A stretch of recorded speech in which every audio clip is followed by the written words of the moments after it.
This week on Hazardous Materials, last week's comics this week, we're cruising for Strange with DC and Marvel. The Flash gets good again. Superman villains. Surprisingly, not that many villains. I give you the 10-minute indie power hour, patented. Spider-Man Noir gets uncaged in Spider-Man Noir #1. And we've also got some set pictures from Marvel and DC alike. Warning. The following podcast is utter nonsense and may cause agoraphobia, kleptomania, insomnia, and oppositional defiance disorder. We are required by law to provide you with this disclaimer for hazardous materials.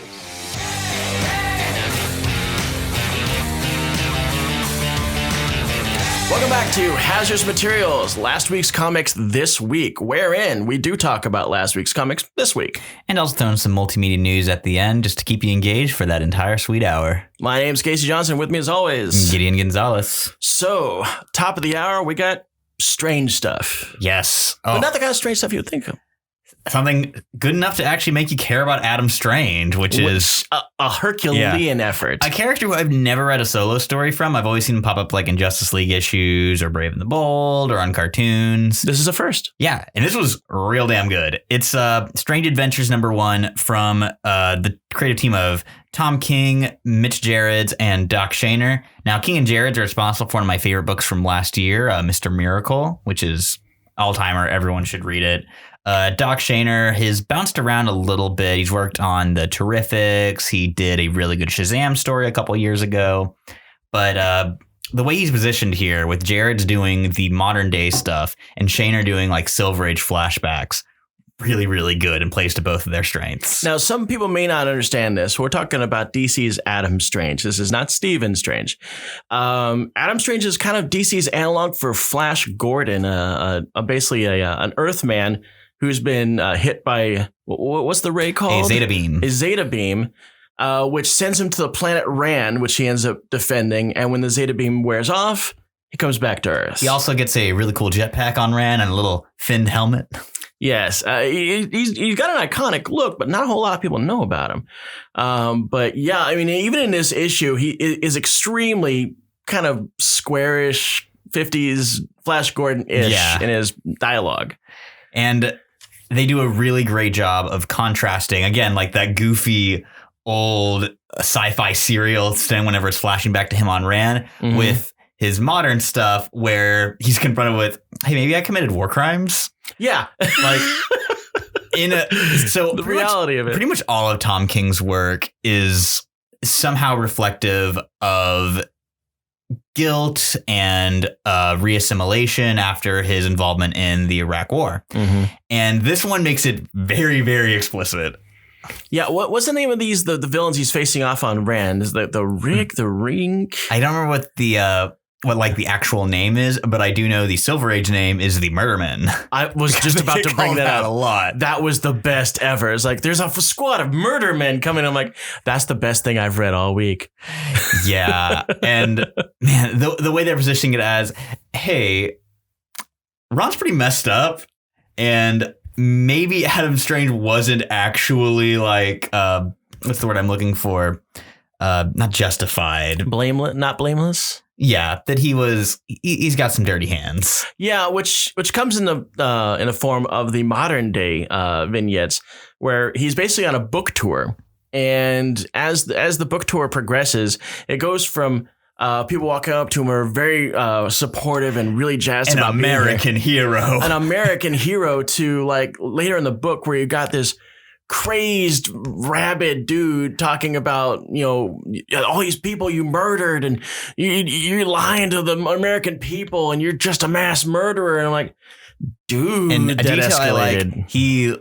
I don't know if, I mean, Mitch Gerads is pretty clearly usually like bases characters' faces off of actual people. I'm fairly certain he used Tom King's likeness for it. So having Tom King call out the character representing his own kind of inner struggle. Very fun detail. So while this guy's yelling at him, I think one of the interesting details is there's a crowd of phones being held up recording the entire thing like this around the guy. And then the guy later pops up while Strange is still doing the book signing, having been shot in the head with a laser gun. From an other world. And so, of course, don't look great for old Adam. No, it sure doesn't. And so he asks his good buddy, Batman, to investigate it for him. He's like, nah, I'm too close to this one, Adam. But I know a guy. And the guy that pops up does not surprise me considering what King has been doing in the past, which is our boy, Mr. Terrific. Yep. With that sweet, sweet fair play sleeve showing up. Yes. Mr. Terrific, I don't know if you watched some of the CW shows, but Mr. Terrific is showing up in, was it? Arrow. He Arrow. was on Arrow before Arrow ended. Yeah. It's pretty cool. Yeah. He's the third smartest man on Earth. And I think it takes a lot to admit that you are the third smartest. It's very humbling. Yeah. He knows where his place is. But he's a revamp of a Golden Age character, Mr. Terrific, whose whole thing was he had fair play on his chest. And the new Mr. Terrific's got a sweet, sweet jacket with it on the sleeves. He's got little T-spheres that can do pretty much anything. Yeah. He's also the star of the Terrifics, which is a incredibly underrated DC book that everyone should be reading, and I try to pimp it out whenever I can. Yeah, I think he was also in Justice League Unlimited a fair amount as well. Yeah, he was in a couple episodes of those. He really rose to prominence during Geoff Johns' JSA tenure. He was a major character there. I really like the fact that DC has been using this character a lot. Yeah, I think he's a really cool character. I think he deserves to be in the mainstream. Same. I didn't love the New 52 book he had, but every use they've had from since those 8 issues has been excellent. Always like seeing him pop up and stuff. Yeah, Mr. Terrific did get folded pretty quickly. It was like around the 8th issue they killed that one. Yeah, it was one of the first ones to die. But yeah, Strange Adventures. Really can't say anything more about it. If you like the Vision, if you liked Mega Men, if you liked Mr. Miracle, more of the same from Tom King. Doing great prestige projects. It's going to be 12 issues. It's going to be awesome. One last thing I wanted to mention is, of course, that the art style differs between, you're looking at flashbacks, you're looking at the modern day. Flashbacks are all nice and clean, perfect lines. Everything's got color, while the modern day has got, heavy inks, muddled, a little bit of dirt, almost in every shot. And his wife, a lot more jaded than she used to be back during her. Oh, Adam Strange, you've saved this world, and we were all thankful. And then to the modern day, she's like, God damn it! I feel like we're building up to a reveal that the Doc Shaner pages are much more of how Adam remembers it than how they actually were. I'm thinking. I feel like we're building up to an all Mitch Gerads issue where everything's just awful. So next in we got is Flash is returning to its legacy numbering scheme with number 750, which is a thick old bastard. And I love me a good anthology. Yes, you do like bringing in big, thick books and making me have to work overtime to read them. This one rocks. I've been a little hesitant on the Flash franchise the past few years, but this issue knocked my socks off. Just great work from all the creators involved. The opening one is a Joshua Williamson and Steven Segovia and Rafa Sandoval story that ties into the current ongoing Flash stuff. It actually made me kind of want to check out the Flash book again. Yeah, it actually starts showcasing Barry as something other than a caricature, although still Square Barry is in there. Yeah, but we're getting more of my preferred golden retriever, nicest guy on the planet, Barry Allen. And while the villain Paradox didn't really excite me that much, and Godspeed is still a character I could care less about.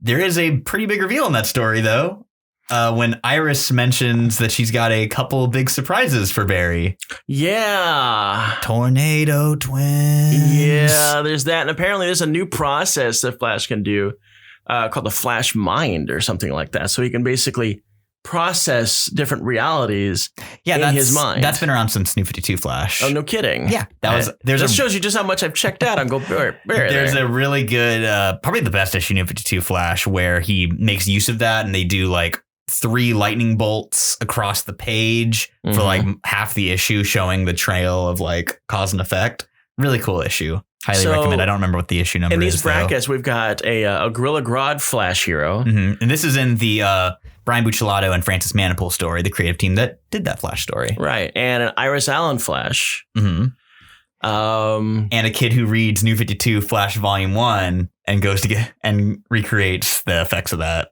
Oh, yeah. Yeah. I was wondering about that. I'm trying to figure out Godspeed, though. I mean, I love me some speedsters. I love speedsters, Marvel or DC. It's just a kind of a thing of mine. So I like Godspeed.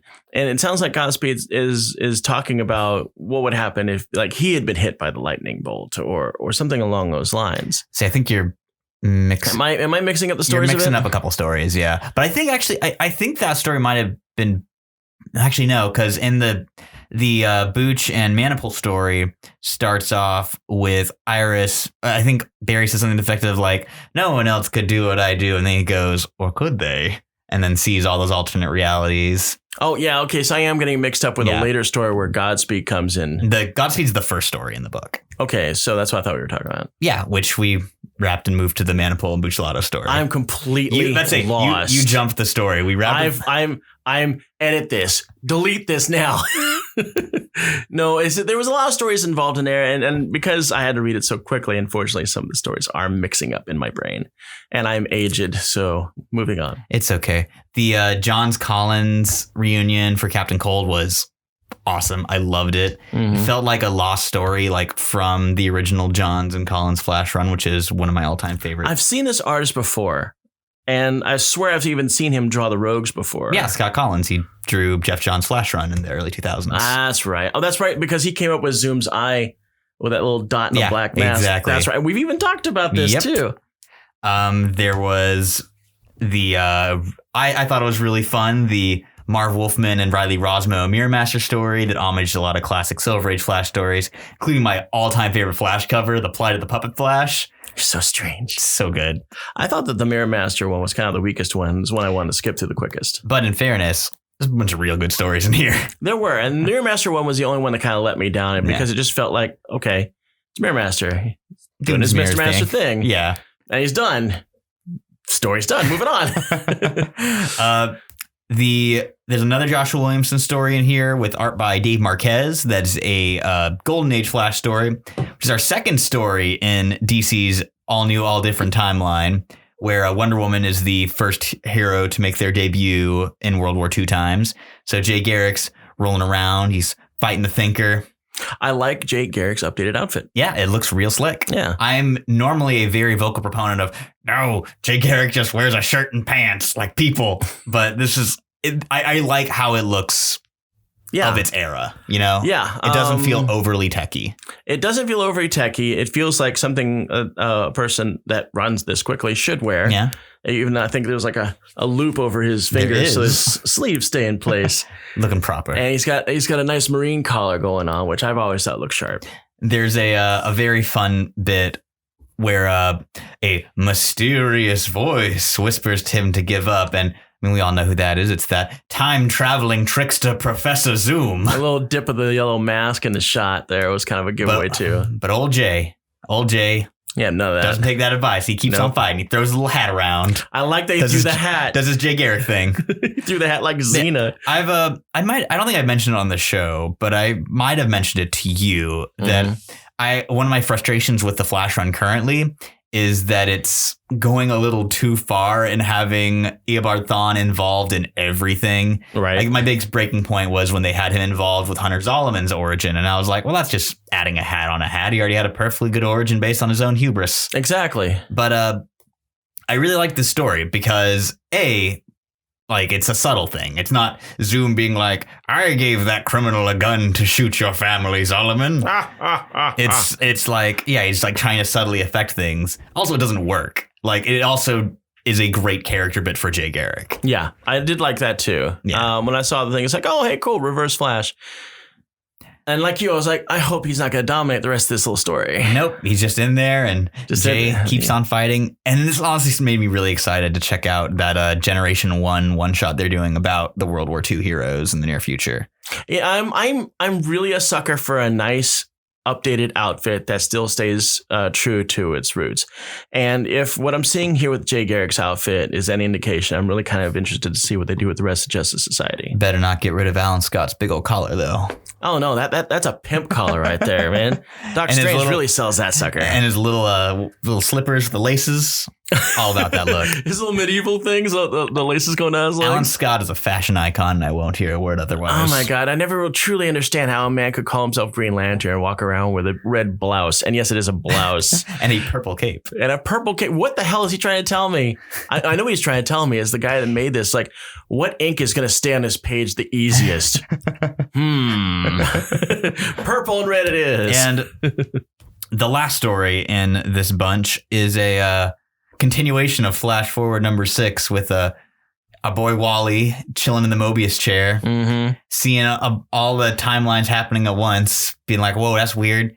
Here's some good Teen Titans and here's some really bad Teen Titans. Yeah. So we find out that basically time is becoming fractured and broken because things are not on separate worlds. They're all happening on the same world at the same time. Time keeps on slipping into the future. Damn you. So that's the conundrum that Wally is now dealing with, is the fact that his actions, while good and decent, have completely pulled a flashpoint.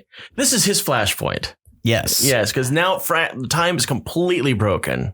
And I assume, as for the last page, where he is asked if he is up to the challenge. Of course he is. Yeah. Fastest man alive, the power of a god, and the Mobius chair. I got this. I'm hoping that means that his time in the Mobius chair is going to be short-lived. Oh, yeah. I think this pretty well confirms that. Good. And I love the little hints that Wally's not completely, like, lost in the sauce. Like, he still got his personality. Yeah, and I was really concerned about that because I remember when Batman was sitting in the Mobius chair and he just completely checked out. Yeah. He's a big old jerk who's teasing 3 Jokers and whatnot. Yeah. Yeah, when are we going to get our 3 Jokers book? We'll see. Wow. You know, I actually looked up into that onto the guy's Twitter account. And the fact he's been working on it for 9 months now. Yeah. It's like, I swear to God, I'm still working on it. Jason Fabok is chipping away. I don't blame him at all for this. And dude does great work. So it's going to look nice, even though I'm not super jazzed about the story. Geoff Johns and Batman don't have a great track record. I've never even seen any of Geoff Johns' Batman work, so I really can't speak on that one. But I have been waiting for this book for a long time because I need to know. I need to know if this is like really the deal. Is this really what we're going to be dealing with for the rest of Joker's existence? I have my doubts. That's all I'll say on that.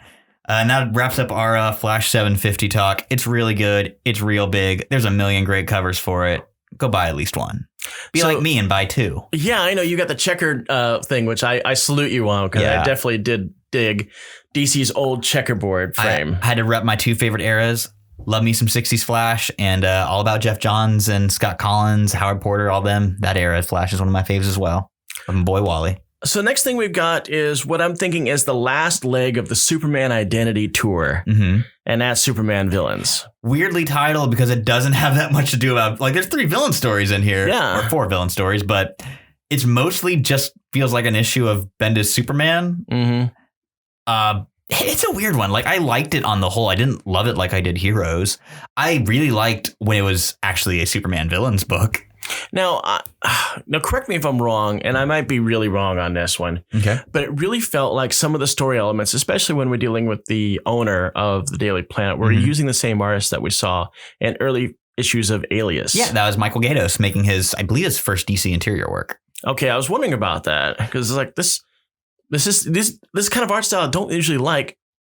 But this one I do. But it's Gaydos. It's real good. This one I do. And that's because I was a big fan of Alias. Yes. Because I felt the art style was perfect for that book. Yeah. It's like, say what you will about Bendis' tenure at DC. I love that he's bringing all of his buddies with him. Yeah. So like, and again, we have Fraction working on this book. We've got, let me look at it's a massive list of creators. We've got Brian Michael Bendis, Matt Fraction, Jody Houser, Brian Hitch, Steve Lieber, Michael Gaydos, Cully Hamner, Jim Mahfood, and Riley Rossmo. It's a killer lineup. Now, while we're dropping a lot of names here, and I should be very clear about the thing that I'm talking about. Bendis is, what was the name of the artist? Michael Gaydos. Michael Gaydos and Bendis made a title called Alias, which some of you may understand as Jessica Jones, which had a series on Netflix recently. 3 series on Netflix. And I'm hoping that actually comes back in some way. Me too. There's a lot of fun in that show. Fun. A lot of heavy stuff. There was some heavy stuff, especially season 1. Yeah. Woo. That was some heavy. But there's some great little short villain stories because like the overarching story is kind of just like a Bendis Superman issue with dealing with the owner of the Daily Planet, and if they can report this story that she also owns the Invisible Mafia, or what's the right thing to do. And it's good journalism reporter stuff. But you also get a 2-pager Fraction Steve Lieber Lex Luthor story where he checks his voicemail the day after Superman reveals. And it's just from the Joker. He's got 80 messages of the Joker laughing at him. That was the best. It's like I got part 2 to my favorite part of this whole thing. And which is Lex Luthor coming to terms with the fact that as brilliant as he is, he couldn't figure out who Superman was. I love the little detail of his like Lex Luthor core Alexa knockoff is called an Otis, and he's got the little hat and calls him Mr. Luthor. I think that my hat is also off to the fact that Joker made 98 messages of him laughing at him. Powerful stuff. There's a really fun Toyman story with art by Riley Rossmo of him getting... I really like that story. Yeah, him getting involved with Checkmate and kind of seeing that after Superman realizes it, he's like, oh, he was never talking down to me. Like, he's just a guy. Yeah, like just me. like me. He actually had a message. And the reason why I really liked that one, it was actually my favorite story of the entire book.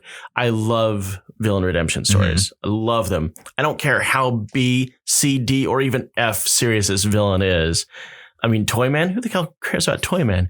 But Toyman Redemption? I'm sold. In. I will buy that book. I'm really curious to see what Bendis' Checkmate's going to look like. So the only characters I know who are in it are obviously Toyman now, but I think King Faraday is involved. The Kate Spencer Manhunter is a character I really dig. Amanda Waller? I don't know if Amanda Waller's in it, but I know Lois is involved somehow. I think both Questions are going to be in it. Checkmate's going to be an interesting book whenever that rolls around. Remember Nemesis? Yeah, love that guy. Yeah, wasn't he Checkmate for a while? Yes, he was also in the Suicide Squad for a while. Last I saw Nemesis was... Unless he showed up in the New 52, which I don't remember, but he was in Gail Simone's run on Wonder Woman. He was Wonder Woman's love interest, and that was really fun. I loved Nemesis way back in the olden times. I almost said exactly what year that was. It was back during when you could walk into a drugstore and do a spinner that was covered in comics. Back when we called them drugstores. Yes. A druggist. A druggist. Chemist. I say after we called them alchemists, but before we called them pharmacies. Shut up, man. I walked into a 5 and dime and I walked out with a Wonder Woman, see? I was picking up my Action Comics at the Piggly Wiggly. You shut the hell up. All right. Other stories I wanted to highlight. Really fun little Bendis and Cully Hamner story at the beginning with Pa Kent. Weird pick for the villains book, but I'll take it. That's why I call this the tour. Yeah. This is basically the world tour of, hey, check me out, I'm Clark Kent. And we got a lot of stories to tell. We got to put different names on them. And yeah, that's had nothing to do with the villain and everything to do with the fact that apparently he's got his parents. Are they even on Earth? Yeah, they're on Earth, but I think he just hid them. And like an island that's got a shield on it that like uses Kryptonian like cloaking. I was like, well, then what's Pa Kent gonna sell his stuff? He's a farmer. Make his own food. I guess that's what he's gonna have to do now. Self-sufficient. But he's Superman's dad. He ain't gotta work. That's true. Superman can send him those fat Daily Planet checks every. Well, that was interesting too because when they were talking about the fact that Clark Kent never asked for a raise. Mm-hmm. And Perry is talking about, well, we can't do this because money is involved. And I'm thinking, does Superman really need money? Is that important to him, really? My guy doesn't eat. He's got his own got a little house on the North Pole. Yeah, so that's probably why he's why he never asked for a raise.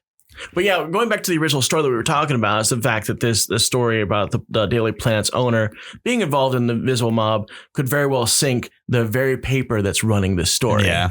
And it's like, well, why can't we just give it to the Daily Star? It's like, no, because we've got this story. This is our responsibility. And I guess it comes back to now we're talking about journalistic integrity, and the Daily Planet seems to be the apex of this particular There's a trait. Very fun bit where Lois tricks their boss into a no comment faux pas, which is very good. Great stuff. And really fun Bizarro story with Jim Mahfood art where Bizarro has an identity crisis after Superman. Who am me? Is it who am me or who I is? Who am me? Okay. And that's it. And I think it's a 3 or 4 page Mongol story with art by Bryan Hitch that establishes that the Mongol that's been terrorizing Superman in the main book is actually son of Mongol. So apparently we go through a lot of Mongols. It's like, wait a minute, why is Mongol talking and there's another Mongol right behind him? This is not going to turn out right. I think is very fun just because Mongol 2 was completely like indiscernible from Mongol 1. So it makes sense that Mongol 3 So would I guess also the Mongol that had all the Sinestro rings is long dead. No, that's Mongol 2. That's the one who just died in this issue. Okay, because when the guy spoke up, he goes, I am Mongol 68. Yeah. Well, that's just going past the Mongols that we've known. Okay. Because Mongol 1 first shows up in DC Comics Presents in the 80s, and then he's the guy who blew up Coast City and all that jazz. He dies somewhere along the line, and Mongol 2 pops up in, I think, 93 and 94 in Showcase. And so then he's been the one since then. So Mongols get like a 15-year run. Now, I know that Coast City blew up, and that's really what kind of sent Hal Jordan over the deep end. Mm-hmm.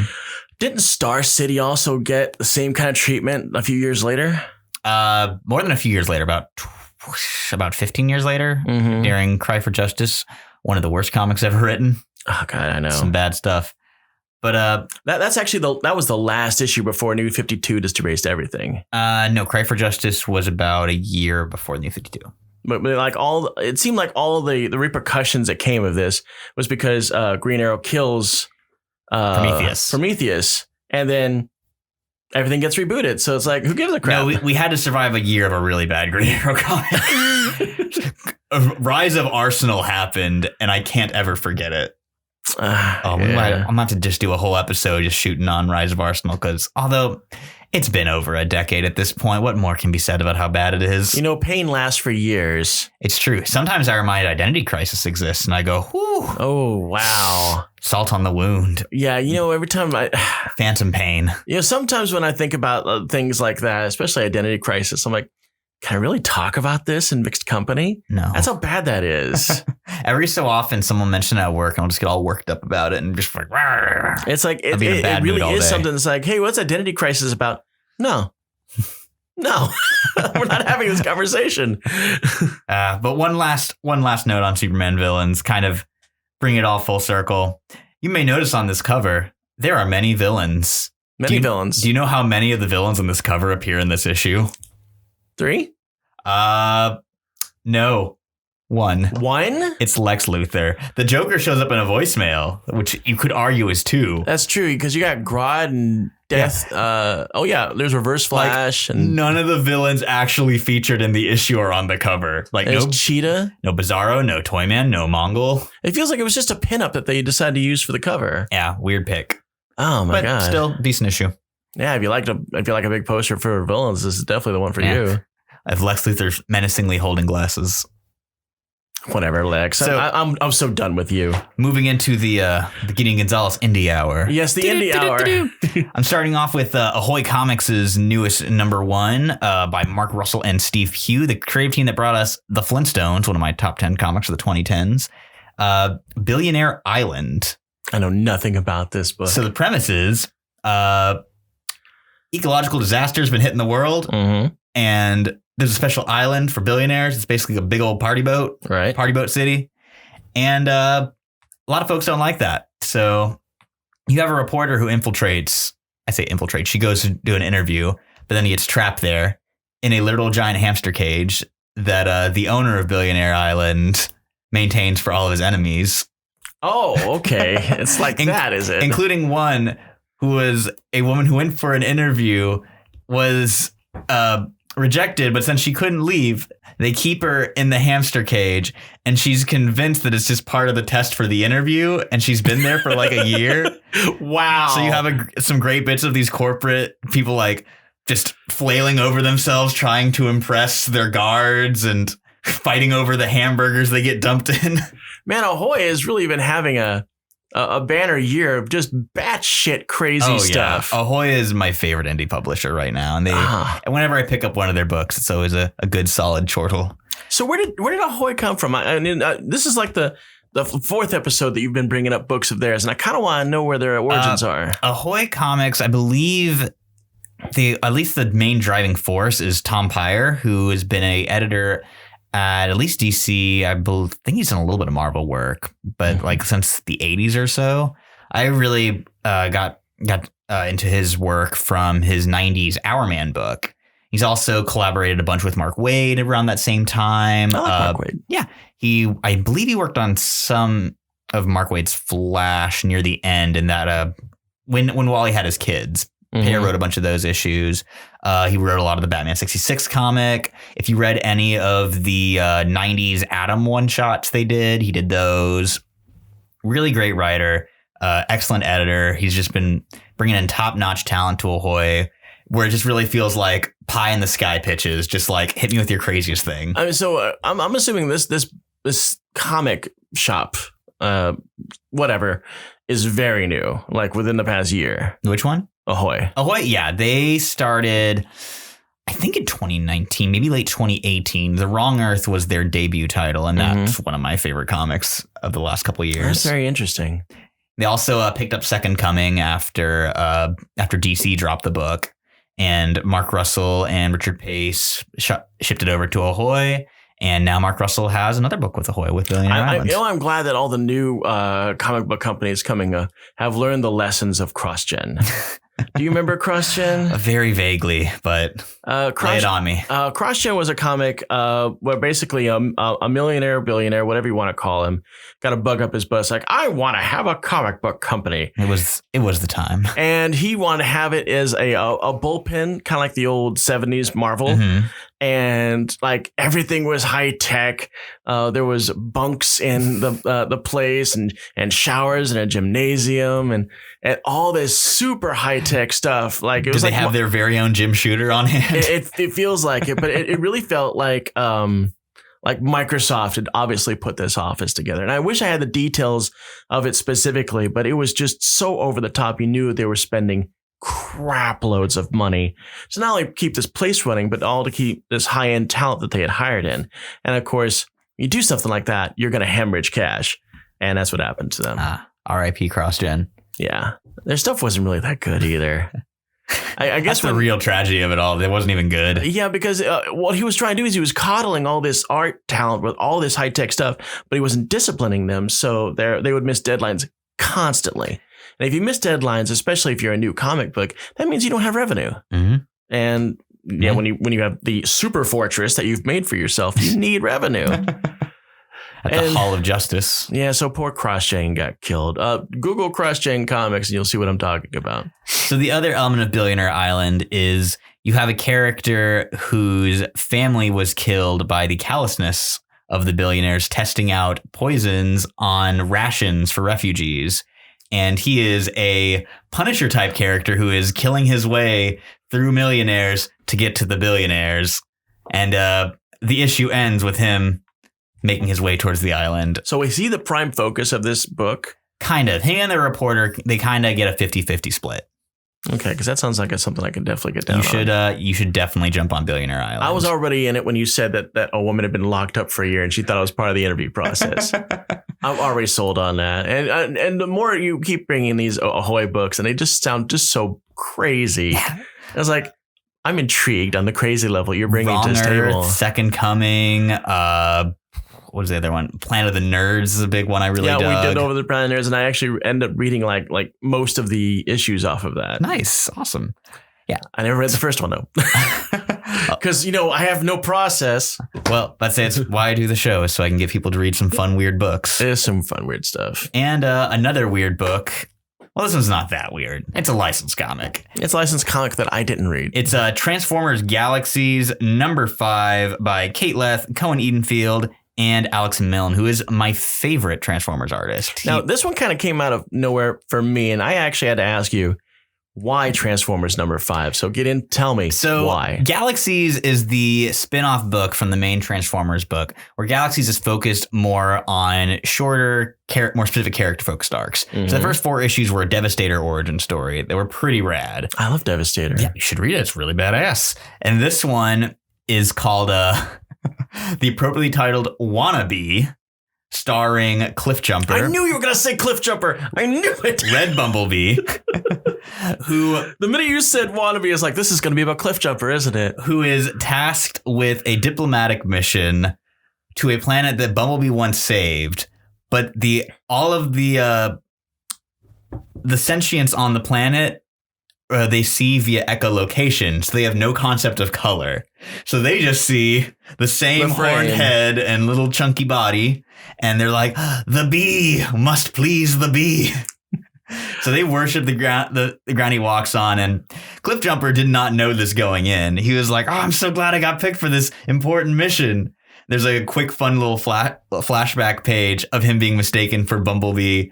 Like Optimus Prime calls him that. He's like, it's Cliffjumper. Someone else says it's Cliffjumper. Starscream calls him Tumblebee, and he goes, hey, it's Bumblebee. I've noticed that there is the running gag in Transformers that unfortunate things happen to Cliffjumper. Yeah. This one, his I guess the guy leading this mission is the character with a very friendly name of Deathsaurus. Oh yeah, that goes by. Yeah, so this is also pre-war. So okay, Autobots and Decepticons haven't been defined yet. They're all just robots. I gave this report over to Deathsaurus. I'm sure it'll be just fine. So Deathsaurus is there to make sure that the local sentients are doing what the Transformers landed and told them to do, which is mine energon. Mm-hmm. However, Cliffjumper finds out that the natives can refine the energon naturally into like a crystalline form, which Deathsaurus quickly eats and gets quite the rush out of. Deathsaurus. And Cliffjumper's like, hey, can we not murder these people? It seems pretty messed up. Also, we're kind of exploiting them. That's bad. Yeah. And Deathsaurus is like, oh, I'm very sorry that you had to die valiantly. And so the issue ends with him getting his name again, but calling him Cliffhanger. Oh, jeez. So good. Oh, love this book. I mean, this really comes into play with a name like Deathsaurus. You really come into the trope of damn you for your sudden but inevitable betrayal. One of my favorite bits in the prior IDW Transformers continuity, which I adore, is Senator Ratbat. Kills me. The first time I read it, I cackled when I read the name Senator Ratbat. Senator Ratbat, what say you? I actually love Ratbat. I actually have a very, very small collection of the Transformers I had as a kid. And of all of them, Ratbat suffered the least. A little pink cassette. A purple cassette. Oh, purple. A purple cassette. He sits up there with the other two that I had. I have a Razor Claw from the Predacon line. And remember the monster ones that the monster combiner for Decepticons? And the leader was like a double-headed dragon? Geez, I don't remember. I have that double-headed dragon. That's very cool. So yes, well, I'm not a big fan of the main Transformers book just because I was so married to the prior continuity. These little short stories are really getting me, and I got quite a few laughs out of this. If you like Transformers, or if you just want a silly, fun story, highly recommend. Who's doing Transformers? Is it IDW? Yeah, IDW's still doing it, but they just rebooted their whole universe for some reason. So you prefer the Dreamwave stuff? No. I prefer the first IDW run. Oh, okay. Which ended... I'm going way too far back then. A little bit too. You're talking about like the Pat Lee stuff with the dull surprise? Yeah. Every robot has one expression. Yeah, and it's just mouth slightly agape. But I mean, the art was pretty decent and well detailed.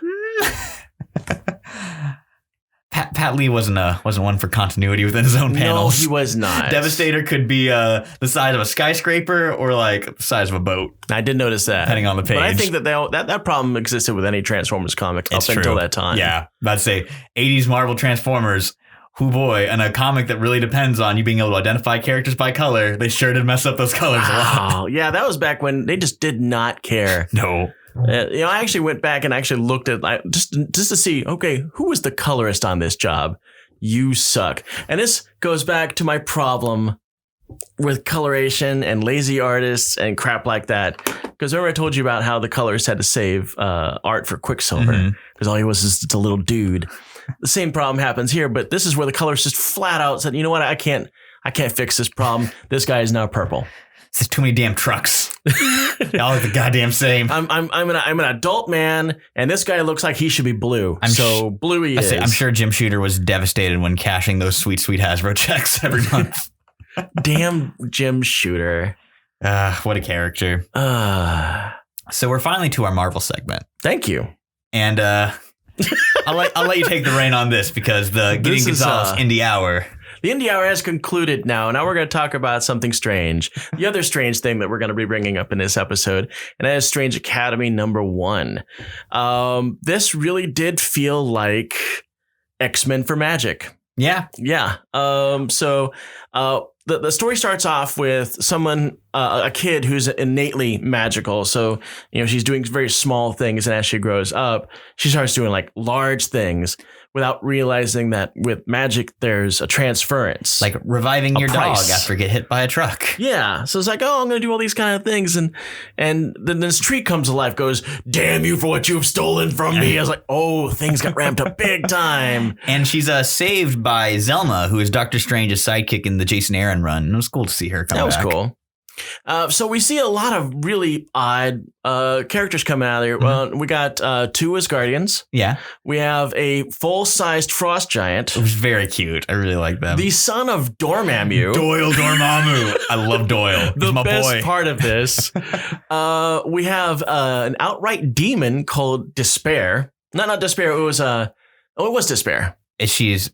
But it's not Despair with a Y. Let's say is she daughter of Despair? No, but she likes to call herself Desi, and apparently she knows secrets. But she's an outright infernal demon, but not like a demon like our boy Dormammu, who's just basically an other dimensional wizard kid thing. Doyle Dormammu. He's still got the flaming head, but he's wearing his little skinny kid. Yeah, that's very cute. I was like, oh, he's just got a jack-o'-lantern head. That can't be Dormammu's kid. He's Dormammu's kid. We've also got a fairy. Mm-hmm. Let's see. I'm trying to remember what else we had in this weird book, this collection. Oh, we got like a swamp creature. Yeah, there's a swamp kid from Weird World. Mm-hmm. The other like human character is a New Orleans native where the book takes place.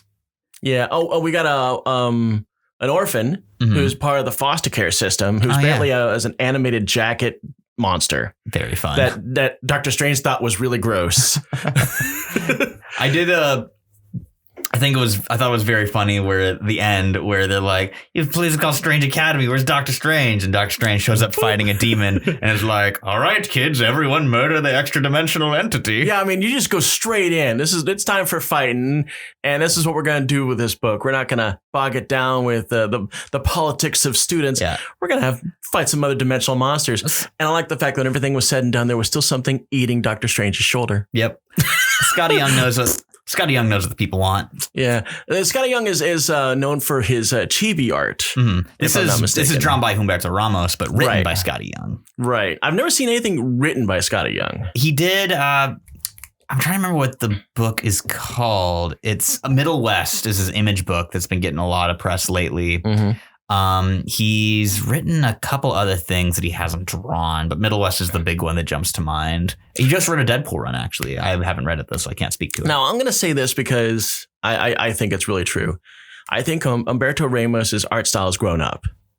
Yeah, I actually really like seeing him on fantasy stuff again because he did a lot of like fantasy detective books with Paul Jenkins that were really cool. Mm-hmm. And this harkens back to that, especially with the colored pencil aesthetic. I mean, if you compare it back to what he did with X Academy 2099, way back in the 90s, and you compare it to this, it's like it is drastically different. I was a big Ramos fan as a kid from his work on Impulse. And yeah, you can really see the change there. He's gotten rid of the heavy foot. Yeah, no more big ass feet. Yes. Some characters still get the big hair though. I did see that. I really like this cast of kids. I really do. And I like the fact that we're going to be seeing guest stars like Magic and Nico and the mutant pariah that is Scarlet Witch. And my dude, Dr. Voodoo. He's the headmaster. Yeah, no kidding. That's super cool. I love that. I was like, and the more that character ages, I'm like, is it bad that they can still call him Dr. Voodoo? Is that still okay? I hope he's still being followed around by his ghostly brother playing the drums all the time. Mm-hmm. So my favorite, it's from Chris Priest Black Panthers, that every time he shows up, there's text sound effects of dum dum dum dum dum dum, and characters would comment on it. Like, can you turn that down at all? Now, from what I'm hearing, of course, this is a complete rumor, and I can't even remember where I saw it, is that Brother Voodoo is coming into the MCU somehow. I'd be super down for it. I love that guy. I mean, one of the probably the biggest, easiest ways to do it is the Multiverse of Madness. Yeah. Oh, we've already got. Now they said a long time ago the Multiverse of Madness was definitely going to have Baron Mordo as the villain after they gave him the Sinestro arc in the first Doctor Strange. Although now that I'm hearing more about this book or this movie, I'm like, is he really necessary? Yeah, it's going to be a wild all this one. other crazy stuff going on. I have faith in Sam Raimi. I do, and I really hope that he is going to get attached to it because I have not heard hide nor hair of that since the rumor first dropped. Yeah, we don't even know if he's signed. No, we'll see. Fingers crossed. If he gets signed, that's newsworthy. Yeah, I will lose my shit. I swear to God. But will he bring into this multiverse his most famous cinematic wizard? I, of course, am referring to the Wizard of Oz. Are you talking about James Franco as the Wizard of Oz, the Great and Powerful? I don't think that's going to happen. For a minute there, I thought you were talking about his brother Ted. No. Well, Ted's a given. Yeah, Ted's going to show up as like some kind of imp or demon. Will Disney's Oz the Great and Powerful make a crossover appearance? You know, you need to stop with that. Oz the Great and Powerful is where it needs to be, and it's the Oz the Great and Powerful world. I really like this book. This is definitely something I'm going to be reading. I think the kids in it are super cool. Yeah, I'm a sucker for a good teen drama, so I'll give it a little follow. Yeah. Also, make sure you fill out your Strange Academy application and send it in. Yeah, we're going to put fun. that up here. Yeah. You can actually get this online, or actually if you download the book like on Comixology or like that's like the last page of the book and you can kind of cut and print it there. Or you can be a authentic 70s kid and just rip out the damn book and send it to Marvel. Collection be damned. Get your Marvel collector stamp. Oh, and they actually do encourage you to send it via paper mail. Super fun. Which means I'm doing that. Hell yeah.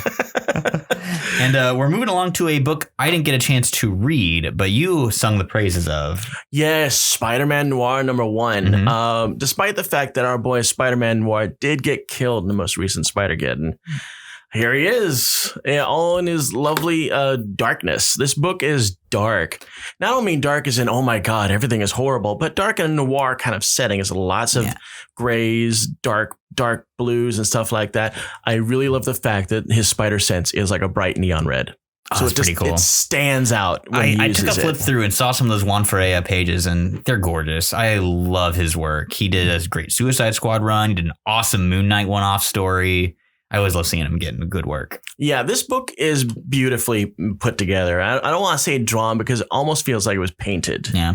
And just the color palette that they use. I mean, you would think that something like this would get a little, it would wear you down when you're seeing something as monochromatic as this. But the way it's just put together is like, wow, I just can't get enough of this book. And also I can't get enough of the fact that they stick very true to the dialogue and slang of the day, calling broads, and dames, and this guy got bumped and all this other stuff. And it's like, this is kind of cool. It's like, I he used some other colloquialisms during the way he's talking to people. And it definitely sounds like something I would probably see in a Jack Spade murder mystery or something like that. But the important question is, did you read it in the Cage voice? Of course I did. We don't pick the ballroom, we just dance. Exactly. And that's what it felt like to me, except when he took his mask off. I think he's Peter Parker. He lost the voice immediately for me. Sad. And I went right back to, Tom Holland. Yeah, that guy. Whoever that guy is. They should give Noir the Cage Widow's Peak of Doom. Just that powerful bird hairline. It really comes down to it. He was a little young looking, but when he put the mask on, it was like, okay, Nick is back in the house. In this book, Aunt May knows he's Spider-Man. Mm-hmm. And we call it MJ is apparently part of, I guess, some kind of army auxiliary. From what I'm gathering, she's wearing a military type uniform with a chevron on her shoulder. Good for her. And the story basically follows the murder of a waitress that Peter knew, who turns out to be the twin sister of this archaeologist. The type of archaeologist that she is a Byzantinist, which just so happens our boy Peter Parker is a Byzantinist. So he gets all wrapped up in that whole murder mystery because the waitress had apparently a scarab kind of necklace wrapped in her mitts. Another use of the old colloquialisms that they were doing. She had her mitts when she got bumped. I love you, Nick Cage. Anyway, so he finds out this thing is priceless, and he doesn't really want to get wrapped up in the whole thing. But as the mystery draws him deeper, and May reminds him, with power comes great responsibility. He goes, quit reminding me of that. I know.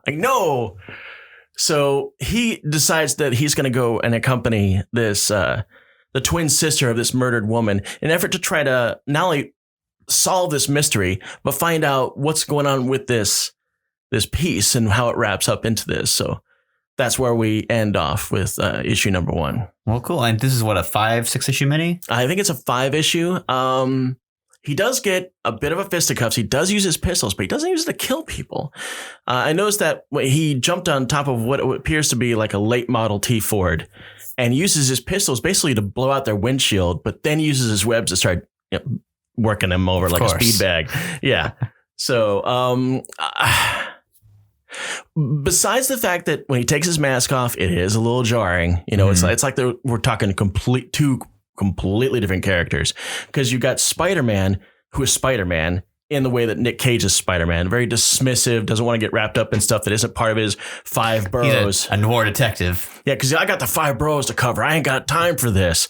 But the minute the mask comes off, it's like 2 completely different characters. You're dealing with Peter Parker wearing a hat and none of that edge. All the edge is gone. And I don't know if that was intentional, but that's what I got from it. Okay. Well, our last book for today is Marauders number 9, our lone X book we're covering by Jerry Dugan and Matteo Lolli, as always. Really fun little issue. Yes. I like how they dealt with the Yellow Jacket problem. And this was issue number 9. I swear to God, halfway through this book. Hey. We got it. The PYRO death count. We did it. Okay, so he's finally dead. Halfway through this book, halfway through this damn book, you're the reader are not supposed to know this, but it happens basically that Yellow Jacket thinks he's found out. Because they go, crap, I've been made. Enlarge. I'm like, oh, I'm going to get my dollar. As you may or may not have known, I made a bet with a gentleman's bet with Gideon Gonzalez here, that due to the fact that Pyro's got a ridiculous face mask tattoo on him, he's not long for this world. And I swear that he will be dead by issue 9. But so I don't know, man. Now I'm trying to remember. Was it halfway through the book? And we're gonna put it up here. Yeah. Okay. When Yellow Jacket enlarge, he blows up his head. I'm like, yes, just in time. Yes. And congratulations, Slytherin. However, it turns out that this was basically just some head hodgepodge from Emma Frost, and my boy Pyro is apparently still alive in one piece, and there goes my goddamn dollar.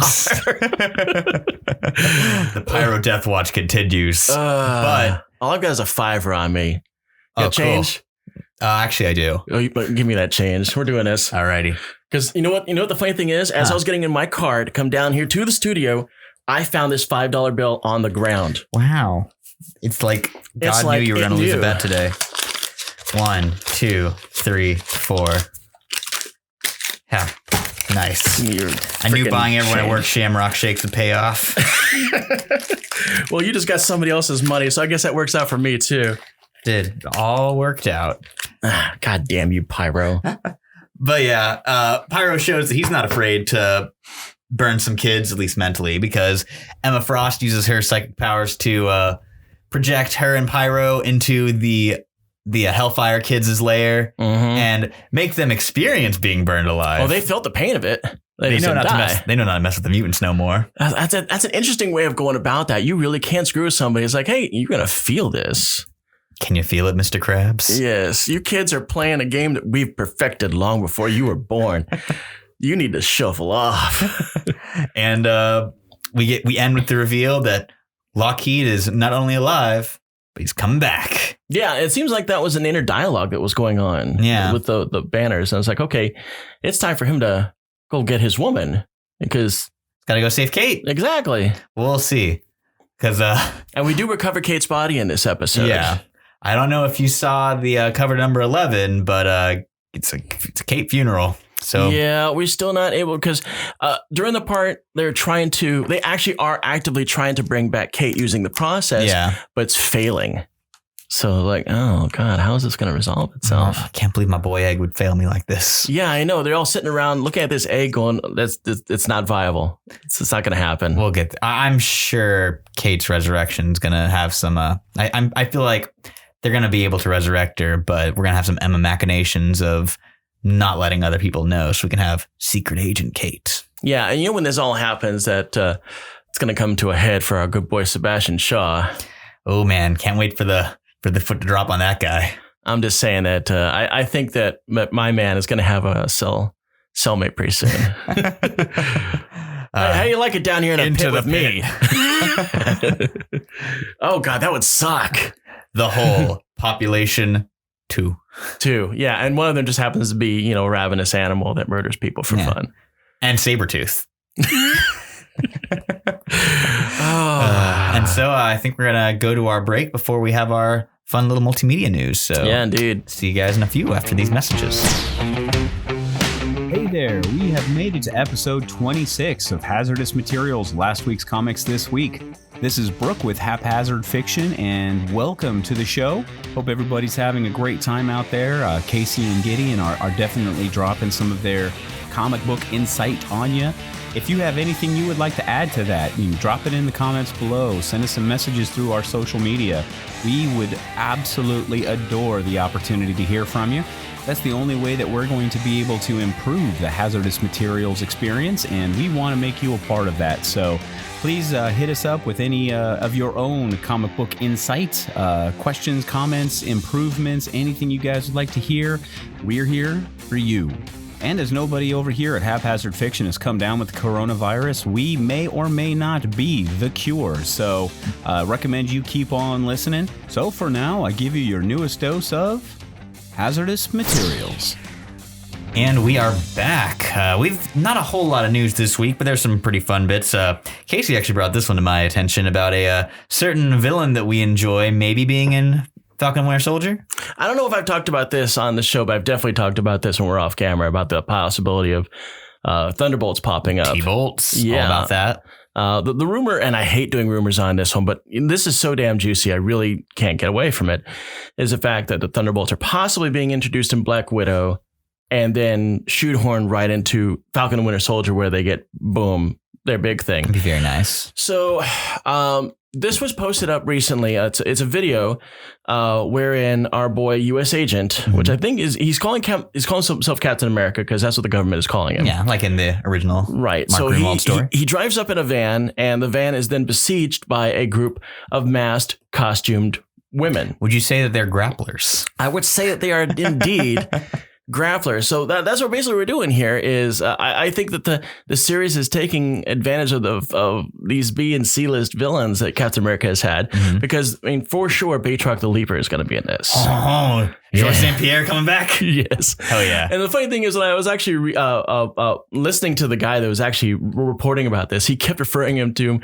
as Baytruck the Leper. I was like, dude, there's an A in there. Zeliper. He's not a leper. Oh, you Philistine. So a lot of people are saying that there's a particular woman in this particular group, and she has long, bright red hair. And a lot of people on the set are referring to as Screaming Mimi, which if you know your Thunderbolts routine, she becomes a Thunderbolt known as Songbird. Who is awesome and great. Who is one of my favorites. Yeah. So this is the Thunderbolts theory is really gaining ground. Oh boy, I'm hoping so. Oh God, that'd be so cool. And the fact that they're not just settling for the villains that they've already got, they're alive like Ghost and Zemo and Hammer and all of those others. They're really going for the core, which is the core of Thunderbolts as they are is Citizen V, Songbird, Atlas, Techno, Meteorite, and later on Jolt. Mm-hmm. And of course, they are, in fact, really Screaming Mimi, Moonstone, what do you call it? Goliath. Baron Zemo, and the Fixer. And you forgot the Beetle. And the Beetle, Mach Mach 1. He calls himself Mach 1 when he first appears, but then as he keeps making his armor, it's like, I'm Mach 4 now. I think I'm he's Mach on 5 now. I think he's on the Mach 5 or 6. He's on 10. Oh, woo. Way to go, Mach.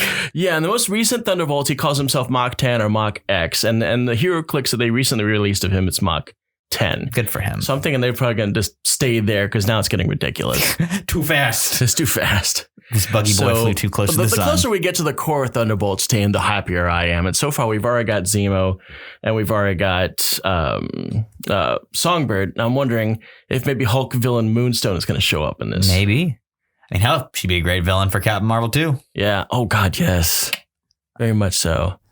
So, we're trying to get some images of this that we can maybe put up. Secret images. It has been kind of going around the blogosphere of rumors on this one.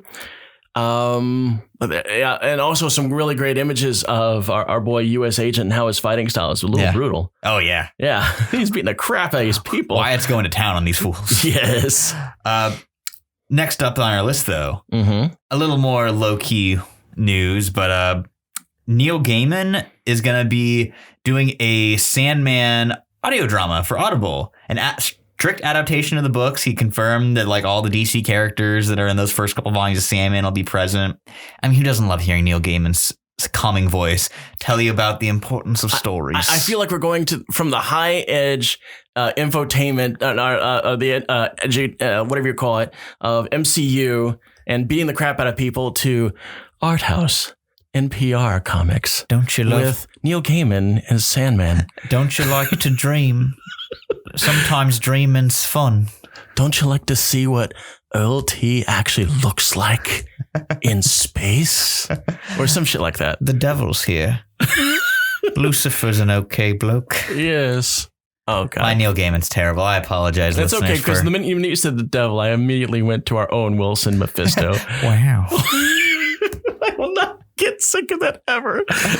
So what we need to do is set up the TV's Lucifer with Owen Wilson's Mephisto for the ultimate intercompany crossover. Oh yeah, I don't know if I even brought this up or not, but the main character that plays Lucifer, whose name eludes me right now, has signed on the dotted line for season 6 of Lucifer, which came out of nowhere. Yeah, I'm still shocked that they've wrung 6 seasons out of that concept of the devil helps cops. But and they were going to end everything on season 5. They was like, okay, season 5, this is done. Even Netflix says this is the final season. We're done. And then we'll have seasons. Crisis, baby. Well, season 6. Yeah, Crisis. That's actually probably where this all came from, because as soon as that hit, it was like, oh my God, Lucifer is in Crisis for all of 10 seconds. And it's the most exciting thing we've seen all week. People like this devil fella. Yeah, I even got goosebumps from it. Ooh. Goosies. So that's happening. But yeah, Neil Gaiman narrating Sandman is actually really cool. As much as they want to downplay the NPR level of it. Yeah. That's actually it's pretty cool. Dope. Yeah. I want to see how they adapt it. Yeah. Or I should say, I want to hear how they adapt it. Ooh, I like what you did with that. And maybe we'll meet for tea and listen to Neil Gaiman together. Ooh, fancy. Have a book club. I mean, this show is basically a book club. Let's be real. We really are. We're a 2-man book club. Like 4 more people in here listen to Neil Gaiman. There's I'll hit you with some tonal whiplash. We probably should have organized these a bit better. But yeah, now we're going right back into it. How about that Batmobile though? Boom! Look at this freaking car, for God's sakes. Look at this car. It's so cool. This car is badass, and it's not like, you know, that car looks that like Destructo machine that Christian Bale was in, but this thing is sleek as punch me in the face. It's gonna punch me in the face, take my lunch money, and walk off with my girl. This thing is awesome. It looks so I'm a big proponent of the Batmobile actually looking like a car. Like, I love the Tumbler, love the thing that Ben Affleck was driving around, but I mean, but that's a vast departure from getting in a righteous car and doing your bat thing. I'm a Batman 66 guy. I say that all the time on here. So for me, the Batmobile should look like a sick as hell convertible with some red piping. Mm-hmm. Maybe some scary angles. Exactly. Turbines to power. Was it fans of speed? It's not a real Batmobile unless you have a bat turn emergency lever, which shoots out a little parachute so you can just like whip a Yui really quick. Like the cable that happened in the second Batman Returns. Yeah, I love that bit. Which the Battinson Batmobile better be able to do some sick turns. Yeah. That thing looks cool as hell. I love it. Is. I like the lighting that they did on this back end. It's a rear engine. Ooh, it's very European. Yeah. This is one car that Batman won't be able to go, this isn't a car. So now that we're talking, we're going to get a little auto nerd. Since we're talking as a rear engine vehicle, what's he going to put up in the front? Weapons. My first thought was probably guns, but I was like, now maybe we can move away from Batman having guns plastered all over his vehicle. Yeah, no more chain guns. I suggest that he has the classic turtle van pizza launcher, like shoots some manhole covers out the front. I think it's the best weapon any vehicle. I want like a weapon that just shoots bolas, like tons of bolas everywhere. I gotta tie that car up. Yes.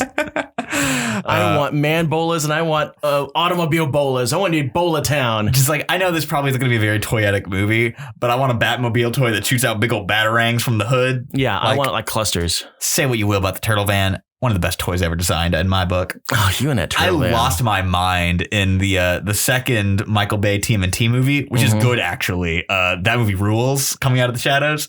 The opening sequence, they have the turtle van and it does all the stuff the toy does. Like, you big nerd. It shoots out. They shoot out manhole covers. They flip out the side door. It's awesome. Oh. Now you got me thinking about the suicide door and the launch chair for the Ghostbusters Afterlife. Yeah. God, the best part of the Ghostbusters trailer. Yes, it really was. Oh my God. How to win the Gideon Gonzalez opinion is just put toys in it. Yes. And that's all I can think of is now it's like, I want an Ecto whatever number they're going to give this Rust Bucket. That Lex Luthor action figure they had on an episode of Supergirl a couple weeks ago. I want it. I need it. Give it to me, McFarlane. McFarlane did back out of something recently. They're not doing Build-A-Vehicles anymore. They're also backing out the Star Trek license. Which, I mean, they only did 2 Star Trek figures. And they were good. Like, they're decent 7-inch scale figures, but they just did Kirk and Picard. I was watching another channel called Midnight's Edge, which I gotta say, most of their stuff is they do a lot of naysaying on popular science fiction stuff, but they do try to mix in facts with what they're naysaying. And they did mention the fact that McFarlane was given the Discovery license and he said no to it. The Toddster at it again. Like, it's actually, I've actually been thinking about this lately. It drives me crazy. There's not a good like 6-inch scale Star Trek toy line. Yeah. Like McFarlane made those 2. Mezco, which is one of my favorite toy companies, they only produced Kirk, Spock, Mirror Spock, and Sulu. Well, yeah, and it goes back to the thing, and I did a little bit of paying attention, I guess, to the Star Trek license and where the money really comes from. Isn't so much the movies. The movies don't really make that much money.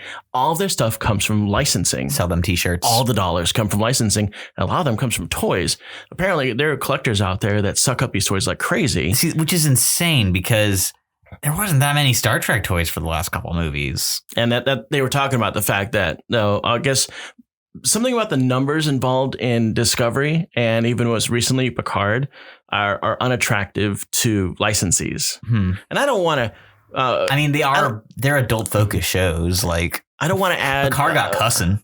Yeah, they do. They drop in the F-bomb more than we do. And some PG-13 sex scenes, I hear. Yeah, still haven't watched Picard yet. Still on my Star Trek. Oh my God. I just watched episode 7 and that's the one where Riker's in it. And I'm like, that's the coolest thing ever. I wish I could tell you about Riker. So many things to tell you about Riker. I love Jonathan Frakes. I'm to the point I'm almost considering going to a convention just to meet Jonathan Frakes. I met Jonathan Frakes. He is such a cool cat. Pretty cool. I overheard Jonathan Frakes in a conversation once. Oh, did you?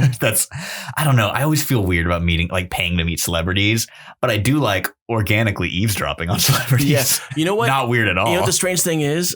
Jonathan Frakes acts and talks like Will Riker. That makes sense. And it's so cool. Does he, if I ever was doing a photo op, I'd totally ask him to do the little Captain Morgan pose that Riker always has to do. Oh, yeah, the Riker pose? He's too damn tall to fit in the frame. I think one of the biggest brain-melting moments of my entire Trek fandom was discovering the fact that Jonathan Frakes bounds over every chair he sits in.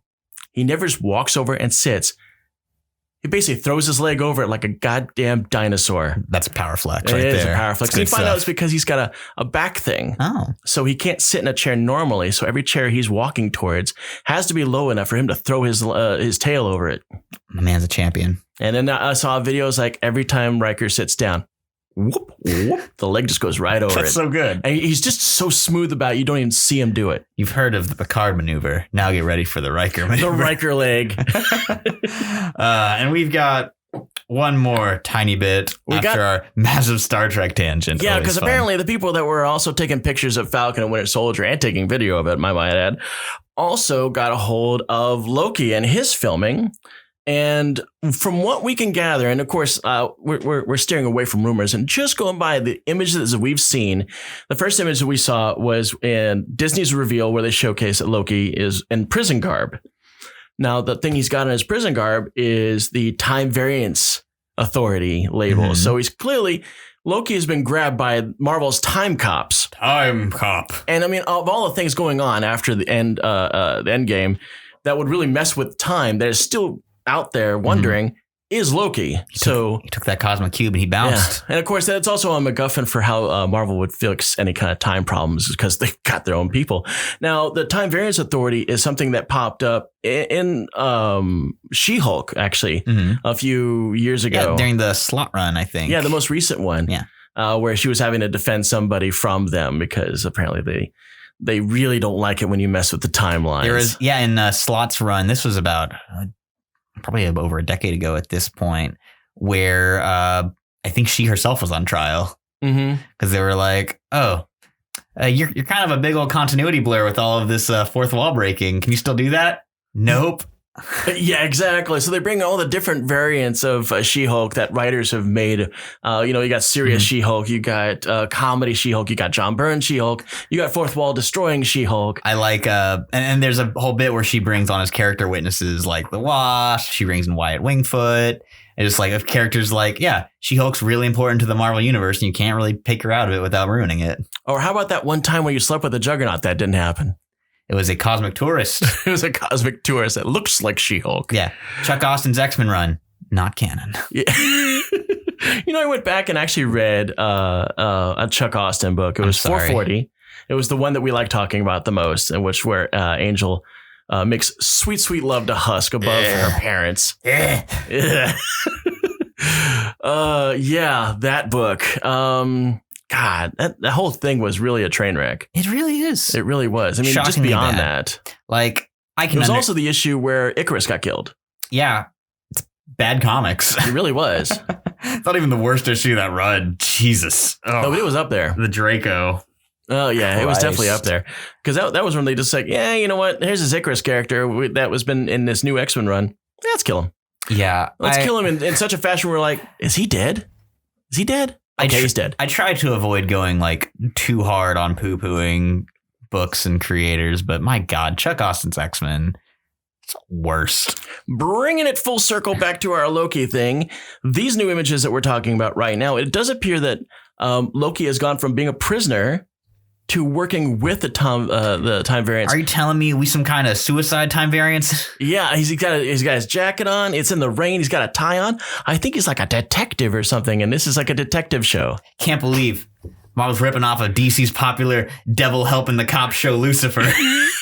I think that's where this is going. Asgardian devil helping out the time cops. Oh, because I mean, see you, Marvel TV. We do have to reform this Loki. I mean, we had the cool Loki that reformed over his character development in Thor. He's gone. We've got evil Loki, and we've got a TV show. It's got to try to bring him back into that level of he may not be a bastard. Because of course they're going on the idea that evil Loki in the first Avengers was influenced by his staff.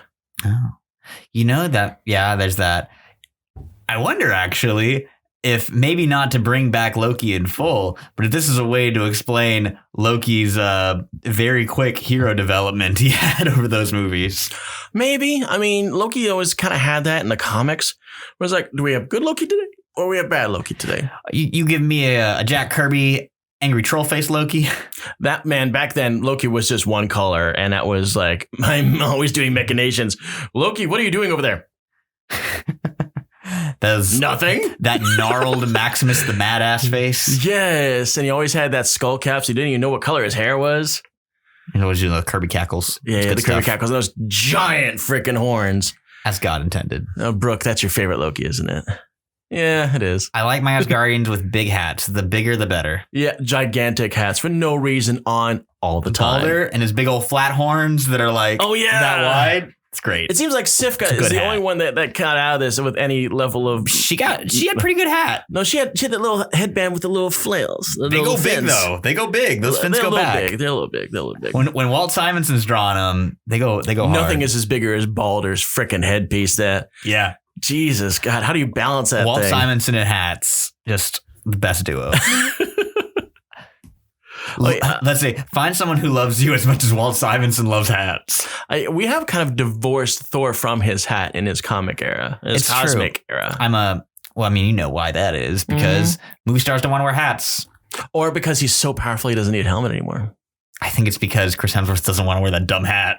No, I'm talking about the Herald comics, the ones where we've been reviewing. No, I'm talking about just the general trend of the past decade. Yeah, that's true. We don't, because he's got a good head of hair. Thor wore that hat for all of like 5 seconds in the first Thor movie. Yeah, he really did. I mean, that thing looks heavy. It does. And can you imagine having to actually do stunts in that heavy ass thing? Not fun. No thing. No, I can understand why you want to get rid of it. It makes him safer though. It does. We got to protect the Helmsworth skull because he brings the comedy. You do. You do. I don't think anybody could do Thor like he did. No. What a glow up from Thor 2 to Thor Ragnarok. Oh God, yeah. Have you ever seen a franchise make such a turn for the better? It really did. It's like, hey, it's Thor. It's like, okay, it's Thor. It's Thor Dark World. It's Thor Ragnarok. Holy crap, look how good this got. What an arc. Powerful stuff. I actually have a friend of mine on Facebook who considers Thor Ragnarok the worst of the Thor movies. And of course, this goon also thinks that Dark World's the best. And I was like, okay, you're already discredited. You're out of here. I was going to say, I know people who weren't crazy about Ragnarok. I can see that. But then you said Dark World's the best. And I was like, hold the phone. What? I skipped that movie in my Marvel movie rewatch. Morally, I was like, let's watch Dark World. But, I couldn't make myself do it in my heart of hearts. I watched Dark World, but I swear it was like the one Marvel movie that I outright just snoozed through. Yeah. And I do snooze through my fair share of movies. I do. Mm-hmm. That's just the way I am. If it's kind of a gray sounding action and I'm watching it and I'm even slightly tired, I'm like, okay, I'm out. Dark World did that to me. And speaking of getting out, I think that's going to wrap us up for today. Are you sure? Because I have so many other things we could talk about. No, I don't. This really does wrap it up. It was a light news week. Yeah. So I guess we're going to have to pitch our stuff because we are on the various social medias. It's true. Follow us on the Twitters. We are doing the Twitter. We're also doing the Gram. Mm-hmm. We're on that Gram life. We're on the Patreon because God help us, support us, please. And I've got my own stuff on facebook.com/mycomicbookfacts where I talk about comic book stuff you may not know about. And I think that pretty much wraps it up for us. Yeah. See you guys next week. Hey, see ya.